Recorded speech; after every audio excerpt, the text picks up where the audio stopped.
Alright, so now what I want to do is I want to add some text fields, and that's because I don't even know if I said this, but I want this demo to resemble a login screen.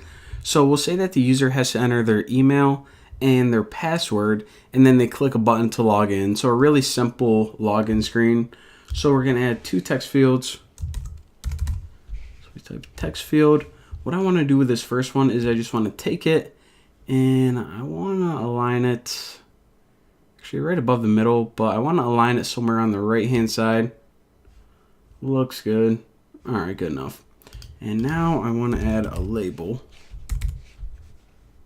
And this label is going to align to the left side and make sure that it lines up with the middle of that text field. So, alright, we'll change the colors and everything in just a second. But now, this will, let me change the text on this. So this will be for the email. Type email and hit enter. Now let me deselect that text field. And I don't want to position it right in the center, so alright, that'll be good enough. And one more label that'll say email.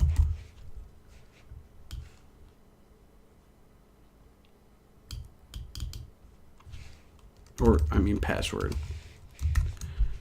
Alright, so those look pretty good. Let's just change the, first of all, the font color to white. So if you go to your attributes again, with this item selected, you can click color, and there are a bunch of different ways that you can select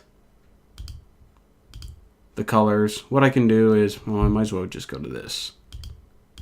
Select white, close. I feel like a little kid selecting from the crayon section. This isn't professional at all. Alright, so whatever. Alright, so now that we got that taken care of, what I'm going to do now is I'm going to grab this bottom password input and I'm going to start dragging it across just so, where am I going to put it? So somewhere right there. And I know you guys can't see the little blue line, but you're going to be able to feel a little snap.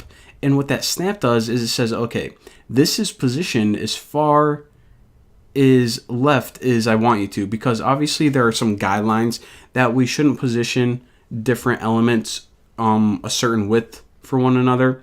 So whenever you have a snap, it actually means something. So you should probably think about stopping there whenever you're positioning things around. So that looks pretty good. And another thing I want to do is this. You see how the word password is a little longer than the word email? Well, since they're both kind of in the same spot, what I like to do is I like to have them the same width. So I'm just going to drag this so it's the same width as password. And later on, if we decide to, like align both of these to the right, then they're going to appear exactly like we want them. So that's a nice, another tip.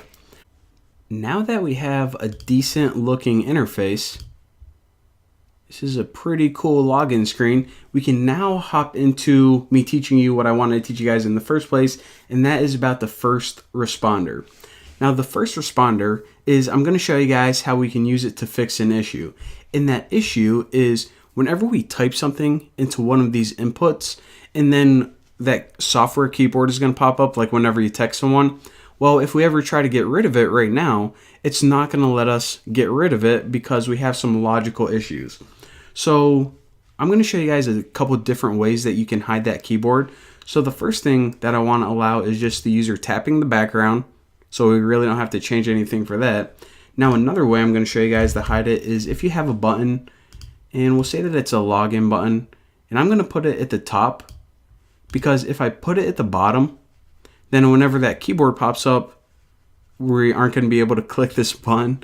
So you would never do this in real life, but just for demonstrating, that's why I'm putting it at the top. And you can also type like a log in. And let me change the color of this too. So select that. Text color can be tangerine. All right, looks good. So again, right now I'm just designing the interface. So let me go ahead and run it and make sure everything looks good. And all right, looking pretty sweet. So in the next tutorial, if you guys are like, what the heck were you talking about with a keyboard? That doesn't make sense at all. I'll show you guys what happens whenever we type text in here, the problems that occur, and how we can use first responders to fix them. So thank you guys for watching, and I'll see you guys next time.